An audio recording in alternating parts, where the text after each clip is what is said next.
Bienvenidos a un episodio más de Abogacía Trabajando. Soy Rodrigo García y el día de hoy estaremos conversando con la doctora Cintia Solís respecto a la protección de datos en las redes sociales.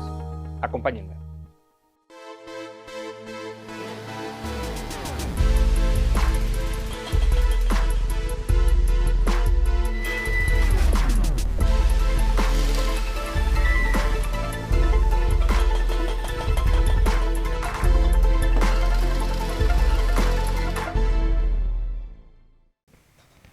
Cintia Solís es apasionada por las nuevas tecnologías. Ha dedicado su carrera profesional a estudiar y ayudar a las personas a implementar los resultados de la fusión entre el derecho y las nuevas tecnologías, los riesgos, desafíos y oportunidades que ello implica. Desde hace 10 años se enfoca en el tema de ciberseguridad y protección de datos personales. Dentro de su experiencia laboral, ha colaborado en el Instituto Mexicano de la Propiedad Industrial como examinadora de marcas y actualmente es socia fundadora y directora de LexInf. Dentro de la barra mexicana Colegio de Abogados es coordinadora de la Comisión de Protección de Datos Personales y Transparencia y ha fungido como vicecoordinadora del Comité de Tecnologías de la Información de la ANADE. Cintia, muchísimas gracias por estar con nosotros. Es un gusto que estés en Abogacía Trabajando. Rodrigo, muchas gracias por la invitación, gracias al equipo de producción por todo lo que hacen. Muchísimas gracias. Un tema, te diría yo, bastante interesante. Hablaremos sobre la protección de datos en redes sociales y quizá te preguntaría entonces de inicio, ¿qué son las redes sociales? ¿Es algo novedoso? Fíjate, Rodrigo, que contrario a lo que muchas personas piensan, las redes sociales son algo antiquísimo. En realidad, si pudiéramos definir lo que es una red social, sería justamente este conjunto de personas que están unidas por intereses comunes y es un concepto tanto sociológico como matemático. O sea, esto tiene muchísimos años y muchos modelos de negocio que tú conoces, estos de venta por catálogo y demás, están basados en un modelo de red social.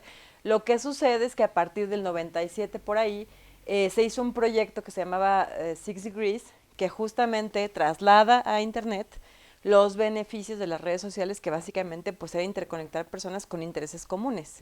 Y a partir de ahí pues empezaron a generarse muchos modelos de negocio, como seguramente tú tuviste High Five, después llegó Facebook y todos los que ya conocemos, ¿no? Sí, incluso hay para el de mensajería que existió al inicio, el ICQ, El ICQ, también, claro. no, definitivamente. ¿Qué diferencia hay, si es que la hay, entre el derecho a la protección de datos y el derecho a la privacidad? Mira, tienen un origen común. Curiosamente, uno es la evolución del otro, pero son derechos independientes, son derechos con reconocimiento totalmente independiente. Originalmente teníamos esta noción a ser dejados solo, esta noción del derecho a la privacidad, que es lo primero que se establece en instrumentos internacionales. Incluso en nuestro famoso artículo 16 constitucional, primer párrafo, ¿no? Esta no injerencia arbitraria, y posteriormente ya se reconoce a partir de la segunda mitad del siglo pasado la importancia de proteger per se a los datos personales, o sea, la información qué tan relevante y qué tan importante era para el ser humano.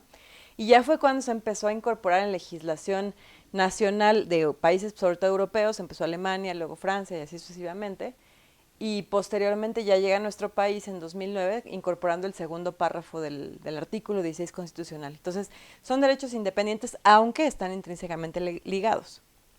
¿Y cómo afecta, por ejemplo, la ley de protección de datos a las redes sociales? Pues mira, lo que pasa es que todos aquellos responsables, eso es súper importante, que tengan una actividad física o digital, o sea 100% digital, están obligados siempre y cuando traten de datos personales a cumplir con esta Ley Federal de Protección de Datos Personales en posesión de los particulares. Entonces realmente estas empresas estarían sujetas a nuestra legislación mexicana, obviamente pues en un ejercicio de atracción a la jurisdicción mexicana de este tipo de empresas transnacionales. Por ahí el INAI ya emitió recomendaciones, o ya ha emitido varias recomendaciones a empresas extranjeras respecto del tratamiento de datos personales de los mexicanos. Ok. ¿Y existe alguna regulación para tema de redes sociales? No existe una regulación internacional, o sea, existen por ahí, por ejemplo, tenemos porque aparte las redes sociales son complejas, o sea, tenemos temas de comercio que les son aplicables las redes sociales, tenemos temas contractuales, porque al final estos términos y condiciones de uso siguen siendo un contrato de adhesión, o sea, son relaciones de derecho privado, pero también tenemos por ahí temas de propiedad intelectual y temas de protección de datos personales. Curiosamente, por ahí el Reglamento General de Protección de Datos Europeo de 2016, que entra en vigor en 2018, Era una especie de esfuerzo, y te voy a decir por qué digo era y no es. Se concibió como una especie de esfuerzo justamente europeo, el Parlamento Europeo, para contrarrestar el poder fáctico que tienen todos estos grandes de la tecnología, ¿no? Facebook, Twitter, Amazon, Google.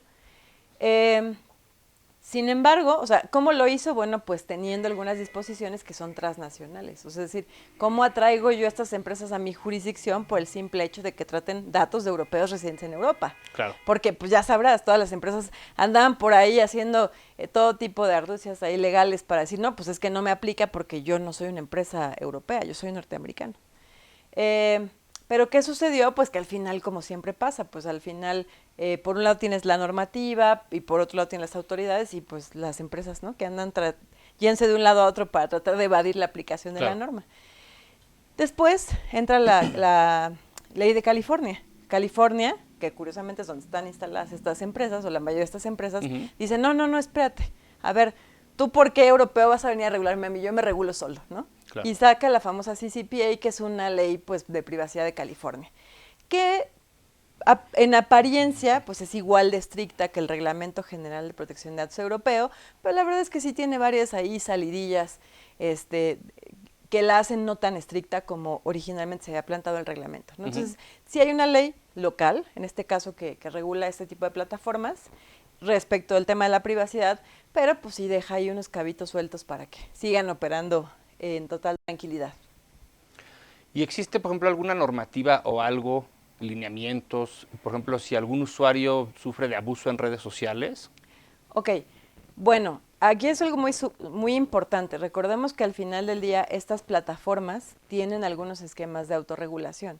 Entonces, ellos mismos, en sus términos y condiciones de uso, tienen algunas listado de políticas y también de instrumentos de carácter privado, donde si tú denuncias algún tipo de problema de esta naturaleza, ellos atienden la queja y eventualmente pueden dar de baja los contenidos o incluso hasta bloquear los usuarios, como le pasó a tu amigo el presidente Donald Trump, ¿no? Sí, que violó exactamente las políticas y pues ya llegó un punto en el que literalmente dijeron, pues adiós, bye. Ok. ¿Tenemos herramientas legales también, por ejemplo, para tema de protección de los datos en redes sociales? Sí. Sí, y me gustaría que lo dividamos en dos partes, ¿no? Porque una cosa es la protección que tenemos frente a estas empresas, ¿no? Que tratan nuestros datos personales, pero también frente a los otros usuarios, porque hay que reconocer que como usuarios también estamos muy poco capacitados y que pues por aquí el doxing, ¿no? Todos los días, que te enojas o te molestas con alguien con quien tuviste una conversación en WhatsApp, screenshot y lo subes a las redes sociales, ¿no? Y de repente, pues ahí viene el número de teléfono de la persona u otro tipo de información que puede ser catalogada como datos personales. Claro. En ese sentido, existe la vía administrativa. O sea, si alguien está divulgando tu información sin tu autorización en redes sociales, puedes solicitar la cooperación de estas empresas para que te ayuden a identificar, o sea, llegar a la identidad de esta persona y posteriormente denunciar ante el INAI pues esta divulgación no autorizada. ¿Y cómo funciona o qué es el derecho al olvido en las redes sociales? Sí. Es una interesantísima pregunta, porque además debo decir que soy una persona cero creyente del derecho al olvido.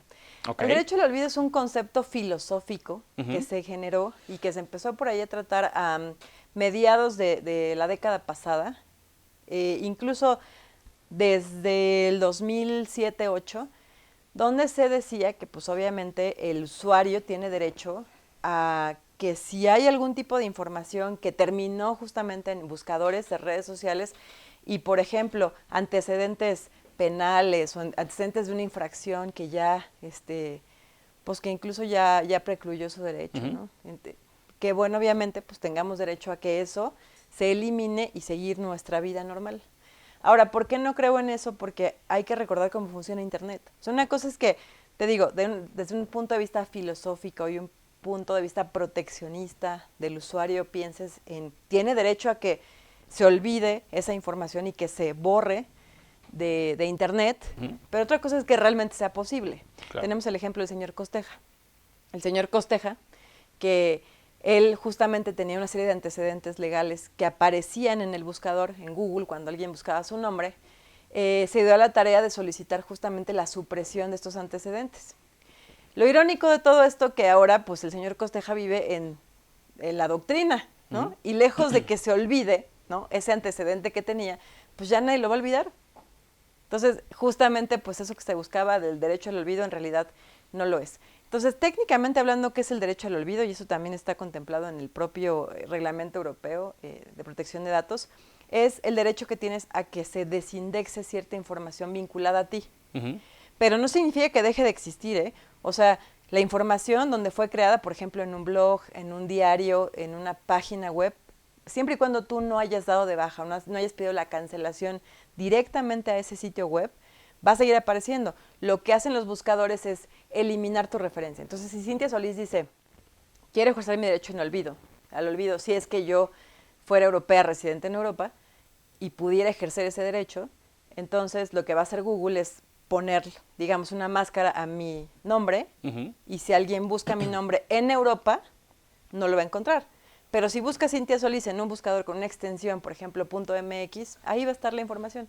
¿Sí me explico? Entonces, realmente no es tal. O sea, ese derecho al olvido no es un derecho al olvido, es un derecho nada más a que borren ciertas referencias tuyas y en un lugar determinado, ¿no? Sí, pero la información sigue estando ahí. Totalmente. Si quieres que la información deje de estar y te asiste tu derecho a la cancelación, te volteas directamente con ese responsable y ejerces tu derecho a la cancelación.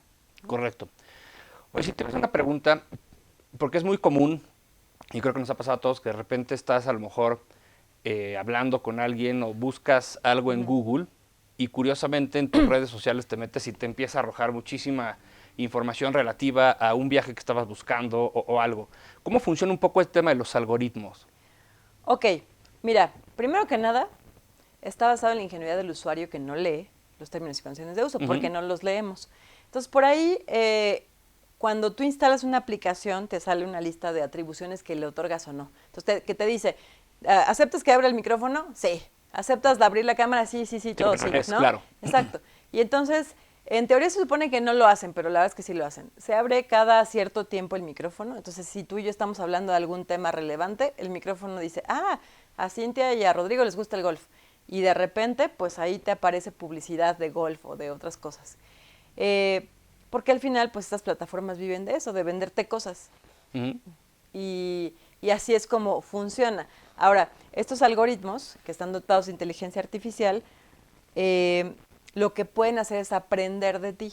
Aprenden de qué te gusta, de dónde estás ubicado, de por dónde te mueves, de quiénes son tus contactos, cuáles son tus preferencias, a qué cosas les das like, dónde, o por ejemplo, si estás viendo un video en Facebook, cuántos segundos te quedas viéndolo para saber que ese contenido te gusta y meterte más de ese contenido. Así es como realmente funciona.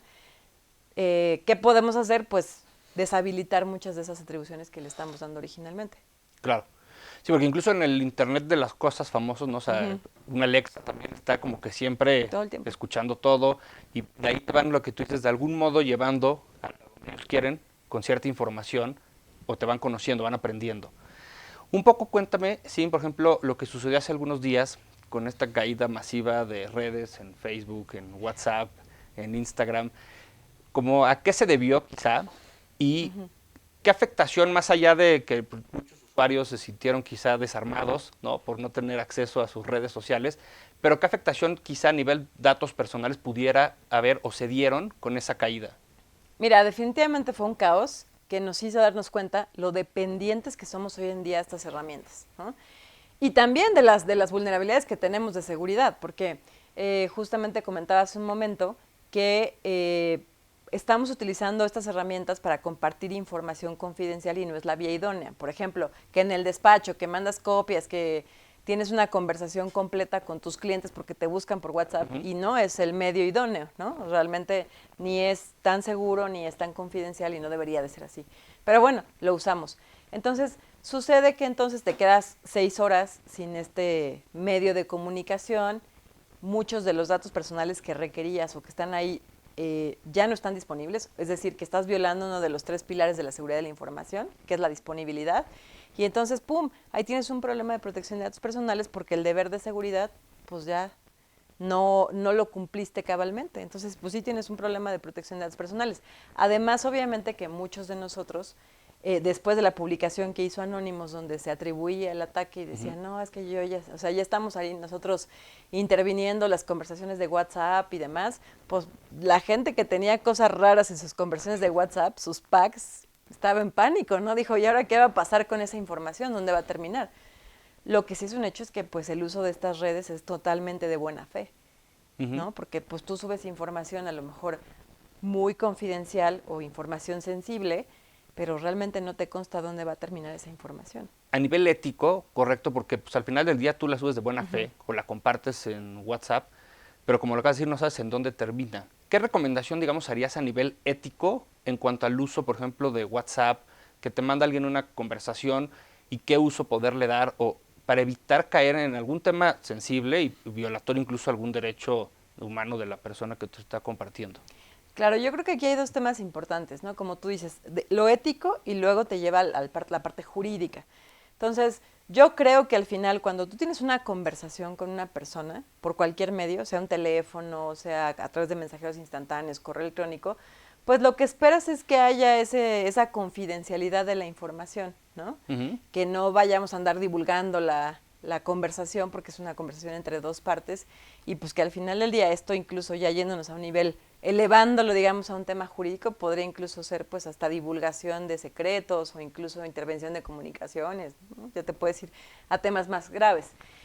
Sin embargo, como en la práctica tenemos o usamos este tipo de herramientas, pues digamos, la recomendación ética es eso, que no hagas lo que no te gustaría que te hicieran y que respetaras, digamos, esa confidencialidad de las conversaciones en las que estás participando, por una parte.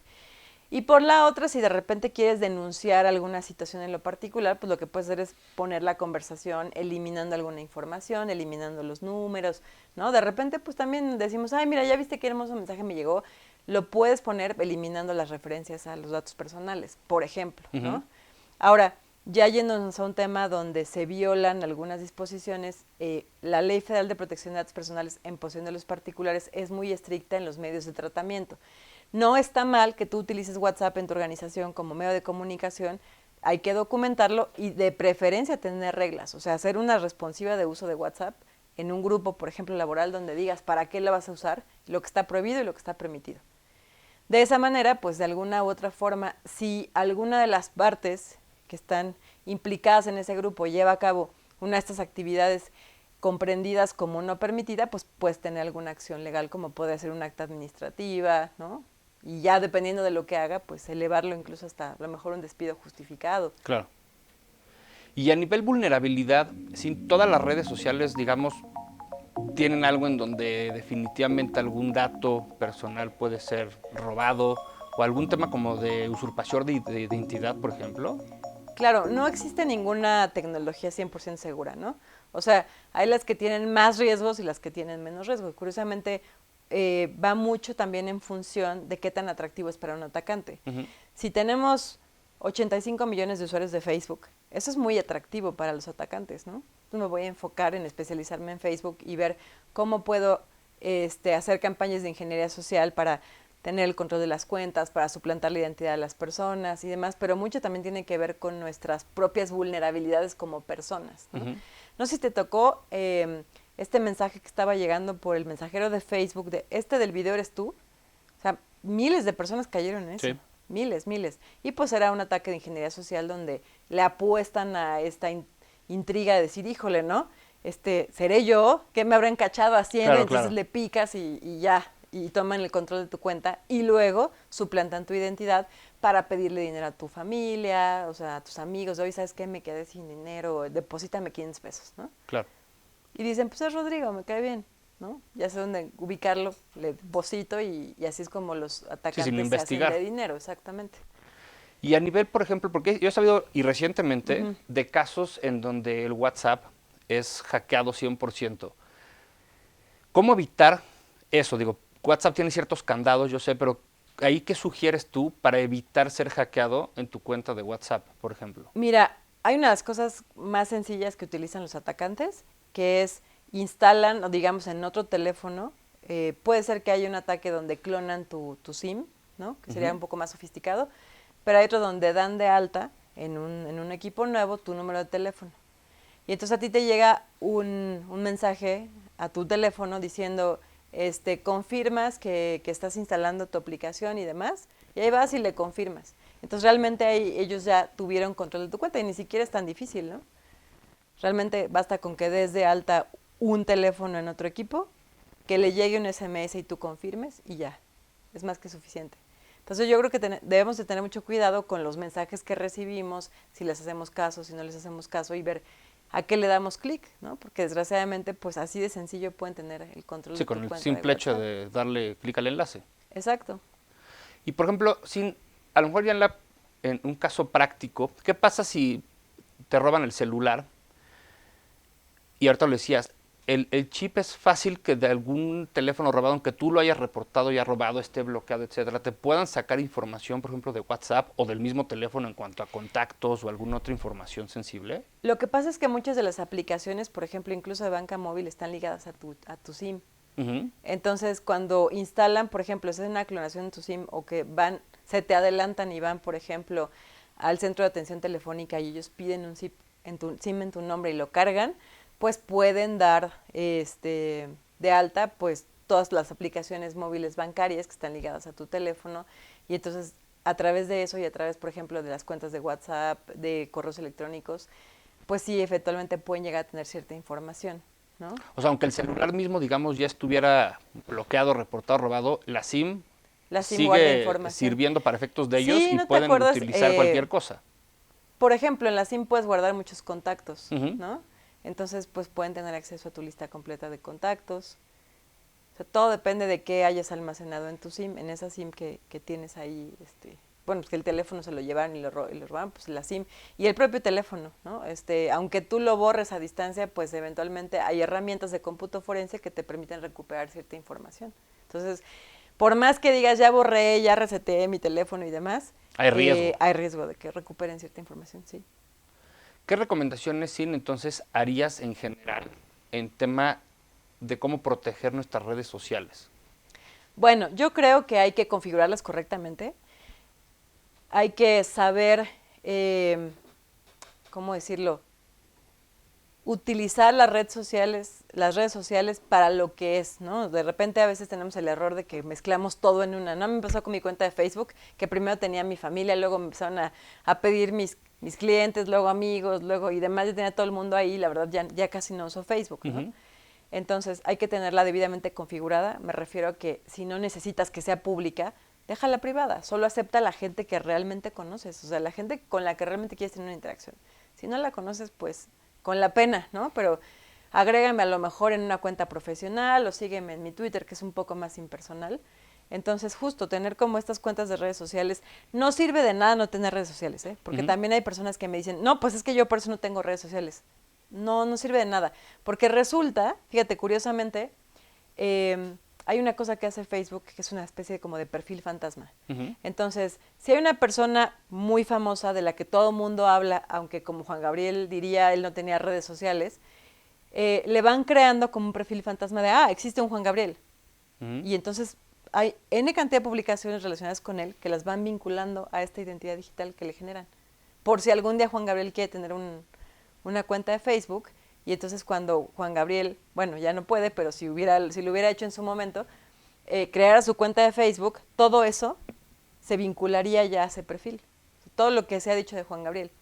Entonces, no sirve de nada realmente no tener redes sociales porque pueden estar hablando de ti, o sea, no puedes controlar lo que dicen. En cambio, si te googleas de vez en cuando o si tienes una cuenta de redes sociales, pues te puedes enterar pues de muchas cosas. A lo mejor la recomendación sería tener la cuenta de redes sociales, pero no divulgar demasiada información. O sea, Ujú. como que segmentarla muy bien, no estar revelando demasiadas cosas, fotografías, cosas más íntimas. Ok. Y a nivel, por ejemplo, contraseñas, también para, de algún modo, ¿cuál sería la recomendación para una contraseña segura? Y que lo idóneo sería no estar repitiendo esa misma contraseña en tus redes sociales o en tu correo. Claro, lo básico es contraseñas de más de 8 dígitos, caracteres alfanuméricos, estarlas cambiando cada mes de preferencia, no reciclarlas, es decir, tener una contraseña distinta para cada una de las redes sociales, correos electrónicos y todo lo que tengas. Ahora, se dice fácil, pero está medio complicado, ¿no? Sí, recordar de Hay repente algunas todas. herramientas Ajá. seguras de gestión de contraseñas. También igual hay que buscar cuál es la mejor, porque hay muchas en el mercado, pero buscar una buena cartera de contraseñas o una herramienta de gestor de contraseñas, y eso te puede ayudar a estar cambiándolas constantemente, pero además no tenerlas que memorizar todas todo el tiempo, ¿no? Ok. Ya digo, al final es un negocio redondo también el tema de las redes sociales y todo lo que hay detrás en cuanto a delincuencia. Totalmente. Historias, como tú dices, habrá muchísimas. Hay muchas redes de trata de personas, sobre todo de, pues, justamente de niños, en Instagram, Ujú. más de las que te imaginas. Y desgraciadamente los propios adolescentes o los propios niños están llenando ese catálogo que posteriormente estos atacantes utilizan. Sí, sí está terrible esa parte. Yo te diría, sí, porque el programa se nos está acabando, nos quedan pocos minutos, quizá un último comentario que nos puedas dejar en cuanto al uso correcto para evitar justamente ser atacados en una red social. Bueno, yo creo que va en dos vías, ¿no? La primera es no olvidar que las redes sociales tienen regulación que les es aplicable, es decir, no estamos en la impunidad, o sea, no estamos desprotegidos frente a estas empresas. Y por otro lado también mucho cuidado en lo que nosotros mismos como usuarios compartimos en redes sociales, porque a partir de ahí le estamos dando información, le estamos dando material, le estamos dando herramientas a potenciales atacantes para que pues seamos blanco de alguna manera de estos ataques. Entonces, tener mucho cuidado con lo que compartimos a través de redes sociales. De verdad, no caigan en esas cadenas de qué tamal de, ¿no? ¿Qué sabor de tamal eres? O, por ejemplo, ¿en qué mes naciste? Si fuera, si hoy te murieras, ¿no? ¿Cuál sería tu último deseo? Porque muchas de esas cosas son ataques de ingeniería social para obtener información potencialmente de cómo está compuesta tu contraseña, por ejemplo. Ok, pues importantísima esa última información, sin duda. El tiempo del programa se nos acabó. Agradecerte nuevamente el que nos hubieras acompañado en este espacio con toda esta explicación y les agradezco a todos ustedes por habernos acompañado nuevamente en la Abogacía Trabajando. Un placer.